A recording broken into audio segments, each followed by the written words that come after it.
Hello to all my people who are viewing this. I appreciate you for watching this video, and if you make it to the end, thank you for supporting. Even if you clicked on the video and just watched a little bit, I appreciate you. I just want to make this video to speak on a couple of things that have gone on within the last week or so. By now, I'm sure everyone has seen the video of Jacob Blake being shot in the back 7 times by police officers in Kenosha, Wisconsin. Unfortunately, this is not something that is even surprising anymore. It's more so just disheartening and emotionally frightening, and find the words to try to make it make sense. And it's pretty impossible, nearly impossible, because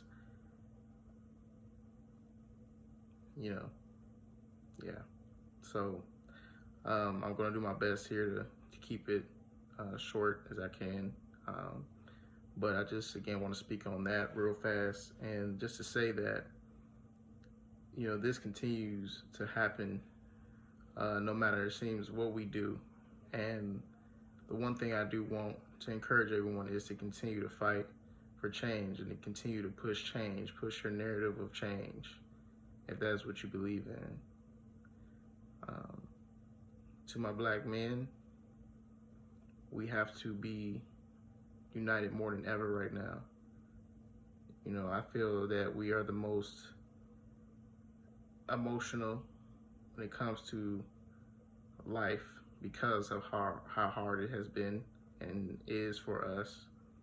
But at the same time, we have to be better in general, not just to ourselves, but to our women. We have to be united as one front. As being African Americans in this country, we have to care more for one another, male or woman. It does not matter. To me, it's not up for debate. This is a thing that we have struggled to do. And, I've seen a lot of videos of, black men saying, how hard it is being a black male in America, but it is even harder to be a black woman in America. There are a lot of things that they go through that we may not recognize or understand, but black women have it just as hard as we do as well. And we have to protect them. We have to care for them. We have to love on them. And I'm not talking sexually, emotionally, mentally. We have to care for our women. We have to. They depend on us more than we depend on them.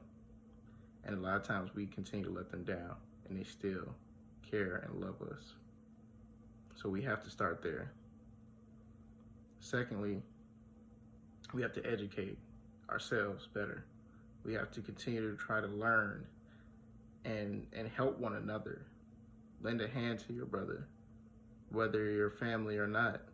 Help a brother, help a sister, help each other. Because the times we're living in, we're all we got. We already all we got, regardless of the times, but now more than ever. Because without each other, what are we gonna do? So I just want to say that real fast before I really get into the topics, but that's something I think needs to be said and needs to be understood better. Okay, so with that being said, now with the shooting, I like to say, no matter what that man's rap sheet is, no matter what situations he's been in jail, out of jail, whatever the case may be, that man's life is his life. He has to deal with that on Judgment Day himself. But that doesn't mean his Judgment Day should come quicker just because someone is fearful in their own heads, or whatever the case was of those cops who shot that man 7 times. I don't have a way to justify the shooting. I'm still gaining information myself on the shooting and what led up to it.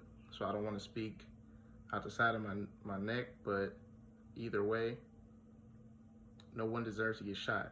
that many times, regardless of what the situation was. If he did not have a gun or anything aimed at anyone, there's other tactics. There's training for that, specifically. So, at the end of the day,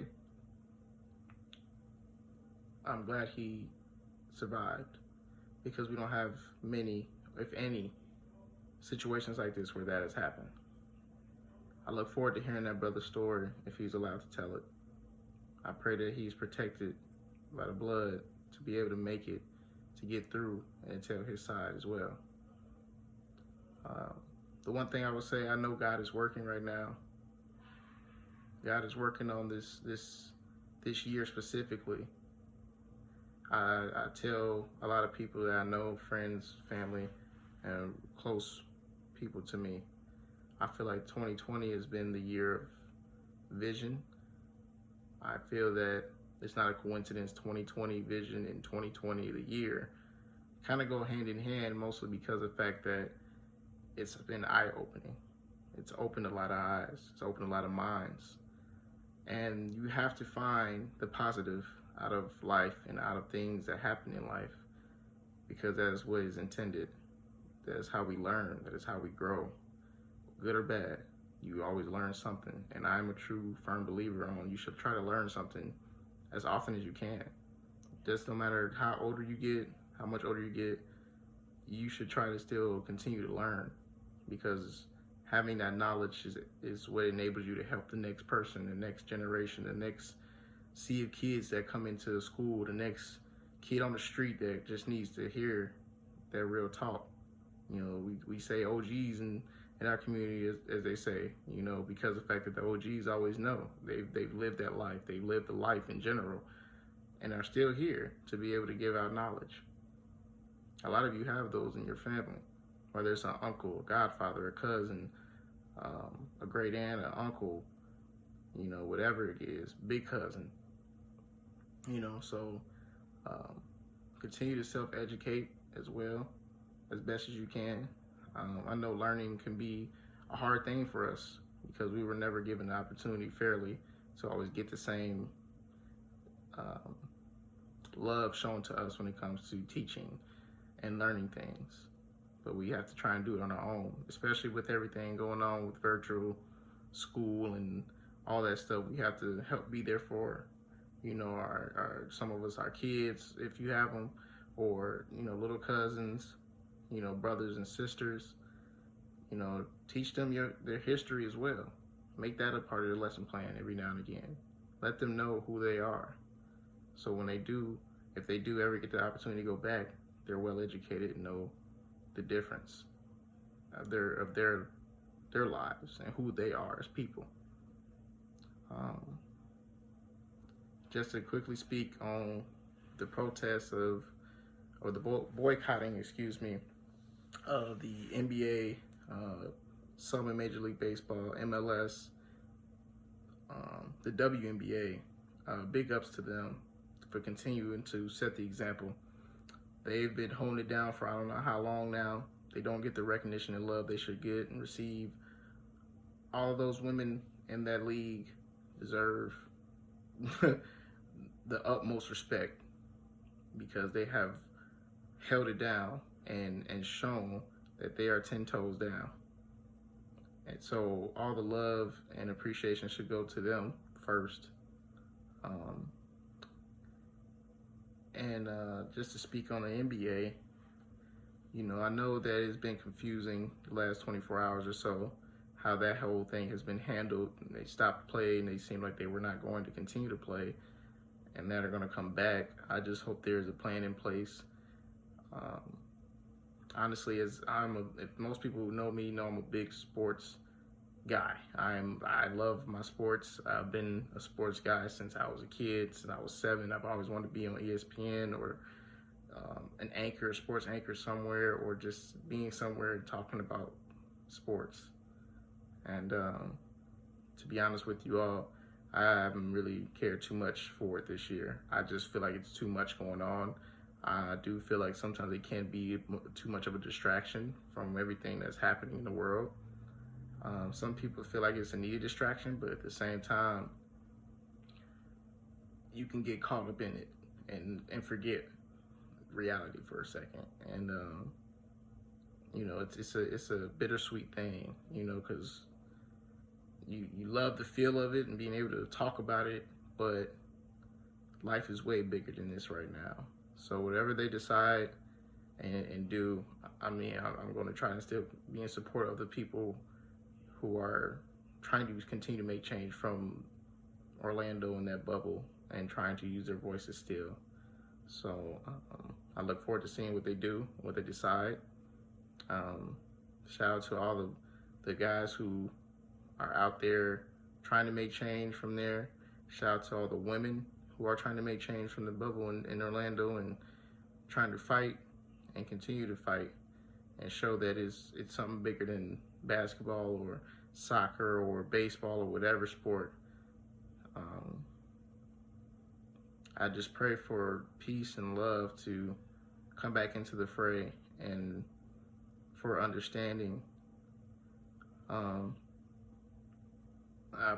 apologize for not being able to articulate everything I want to. This making this video has been very hard to do. Making these videos as often as I can try to make them is very hard because it seems the common denominator is always of tragedy or loss or just emotional scarring. And I just hope that we can continue to fight and be better and make change.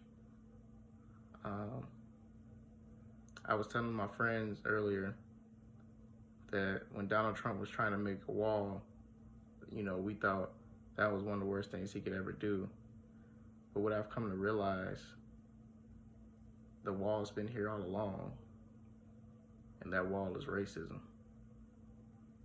And that right there, it hit me deep just thinking about it when I thought of it earlier. So that's something I want to be able to share with you all to think about.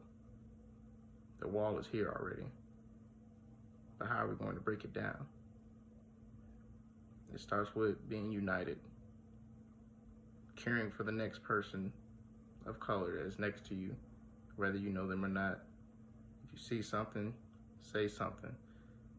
You know, be supportive of one another. Stop recording. Make something happen. And that moment in time can be the end of someone's life. If you are just watching them get in a situation with the police, even with just fighting one another, stop it. Just stop the fight. Because if the police get called, someone might die. So in that moment, for a quick laugh, or for a quick, just to say I recorded the fight to show others, it's not worth it. It's not worth someone possibly losing their life for. So I just hope that with this video, that it encourages others to think more about what's going on right now. Use your voice. We are all powerful. Be one with yourself. Trust in God. Love your neighbor. And let's make change, because it's already happening around us. Peace and love. Thank you.